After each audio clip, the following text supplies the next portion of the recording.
day 928 of the Trump administration. And tonight, stunned Americans are dealing with the aftermath of not one but two deadly mass shootings over this past weekend, 13 hours apart. The death toll in El Paso, Texas, rose to 22 today after a 21-year-old gunman armed with an assault-style rifle opened fire at a Walmart on Saturday. The suspect is in custody. He appeared in court on Sunday. The magistrate in the courtroom said the suspect was attentive and lucid. He was ordered held without bond. Investigators are examining an anti-immigrant screed believed to have been posted online by the suspect shortly before the shooting was underway. Hours later, Dayton, Ohio, 9 people killed when a gunman opened fire outside a bar in a popular neighborhood there at about 1 a.m. Gunman's sister is among the dead. Investigators there still figuring out a motive. The suspect in that mass shooting was killed by police seconds after opening fire, but after he had already managed to kill so many. President Trump is expected to travel to both Dayton and El Paso later this week. More on that in a bit. Earlier today, he addressed the shootings from the White House, speaking out against racism and hate in America. The shooter in El Paso posted a manifesto online consumed by racist hate. In one voice, our nation must condemn racism, bigotry, and white supremacy. These sinister ideologies must be defeated. Hate has no place in America. Hatred warps the mind, ravages the heart, and devours the soul. So there was that. The president then went on to suggest violent video games and mental illness are to blame for these mass shootings. We must reform our mental health laws to better identify mentally disturbed individuals who may commit acts of violence and make sure those people not only get treatment, but when necessary, involuntary confinement. Mental illness and hatred pulls the trigger, not the gun. We must make sure that those judged to pose a grave risk to public safety do not have access to firearms, and that if they do, those firearms can be taken through rapid due process. That is why I have called for red flag laws, also known as extreme risk protection orders. Following the president's remarks, Michael Crowley and Maggie Haberman of the New York Times put it this way: it seemed unlikely that Mr. Trump's 10-minute remarks coming after one of the most violent weekends in recent American history would reposition him as a unifier when many Americans hold him responsible for inflaming racial division. He took no responsibility for the atmosphere of division, nor did he recognize his own reluctance to warn of the rise of white nationalism until now. President Trump's recent rhetoric about immigration has come under intense scrutiny following this weekend's shootings. Here was the president at a rally in Ohio 4 days ago. The country puts the name in the basket, and you pick people out of the lottery. Well, let's see, this one's a murderer. This one robbed 4 banks. This one, I better not say, it's kidding. This one, another murderer. Ladies and gentlemen, another murderer. Tonight, following a hauntingly familiar pattern, the conversation has turned to what's next. We want to show you something that took place on this network earlier today. Here is former Republican, former Florida Republican Congressman David Jolly appearing with Nicole Wallace and predicting that as long as Republicans remain in power, nothing regarding gun control will get done. Republicans will never do anything on gun control. Nothing, ever. They won't. Think about Las Vegas. They did nothing when 500 people were injured. The Pulse nightclub, 50 killed. The question for the nation was, do we allow terrorists, suspected terrorists, to buy firearms? Republicans did nothing. Parkland, they did nothing. Emmanuel AME in South Carolina, nothing. Go to Sandy Hook in Connecticut, nothing. The Jewish Temple in Pittsburgh, nothing. The Jewish Temple in San Diego, nothing. Sutherland Springs Evangelical Church in Texas, nothing. Now we have Texas, now we have Ohio in the same weekend, and all we get is silence. And so I say that because if this is the issue that informs your ideology as a voter, the strength to draw in this moment is to commit to beating Republicans.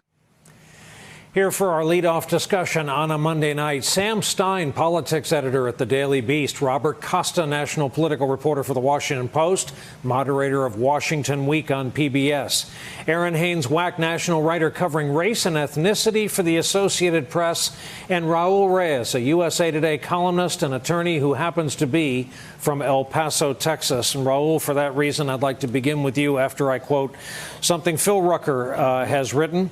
Portions of the 2,300-word essay titled The Inconvenient Truth, this is the gunman in El Paso, closely mirror Trump's rhetoric as well as the language of the white nationalist movement, including a warning about the Hispanic invasion of Texas. The author's ideology is so aligned with the president's that he decided to conclude the manifesto by clarifying that his views predate Trump's 2016 campaign, arguing that blaming him would amount to fake news, another Trump phrase. Talk about the evil that has been visited upon your town.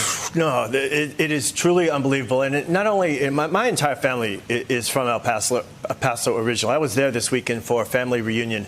And it is true that when this type of horrendous act occurs, you don't even process it while you are there. And listening to the president's speech today, there are two things that absolutely jump out at me.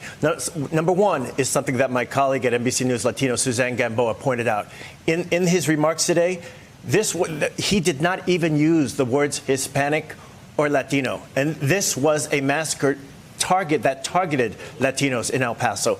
So that's number one. And number two, his response was so lukewarm. And I remember when Kate Steinle, one American citizen, was murdered in 2015. After that happened, the president elevated her case into a national issue and constantly brought it up on the trail, demanding justice for her killer, who was later acquitted of murder.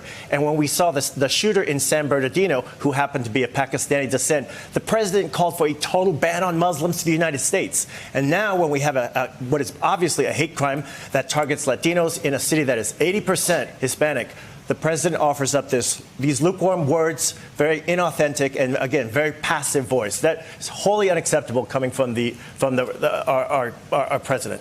Robert Costa, we heard people, a lot of them Democrats over the weekend, call for the Senate to be brought back from the summer recess, gavelled into order and forced to pass some sort of legislation. A lot of people quickly answered that by saying, we don't have that kind of U.S. Senate. What country are they living in? What are Republicans telling you tonight? Advisors to top Senate Republicans say the only legislation at this point that's realistic is a red flag law that's being worked on by Senator Graham of South Carolina and Senator Blumenthal, a Democrat from Connecticut. Those close to Senator Toomey of Pennsylvania, Republican, and Senator Manchin of West Virginia about their proposal, which would expand background checks almost universally, say that could not pass this Mitch McConnell-led Republican Senate at this moment. So until there's more political capital behind gun control, whether it comes from the outside or from House Democrats, it's only going to be a red flag law at this point.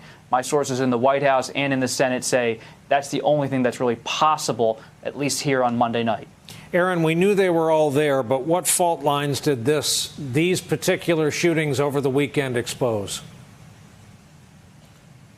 Well, it's good to be with you, Brian, although I'm sorry that it has to be for this. I think that what this weekend exposed were the convergence of three of the most divisive issues in this country: race, guns, and immigration.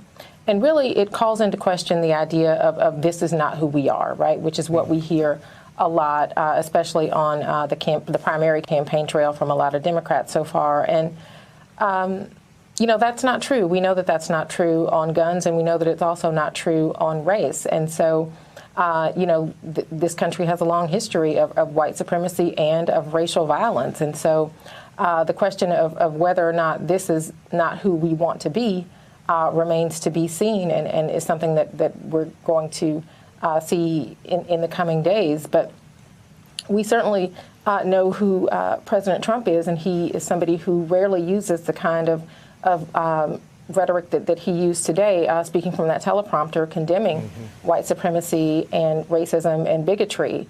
And so it will also be interesting to see if, because we know who he is, I guess you could call it the Charlottesville effect, whether he will stick to the words that he said here today as he heads to El Paso and to Dayton, or whether he will backtrack on those words and not really set the tone, the type of tone that he said that we need as a nation to move past what he called, crimes against all humanity.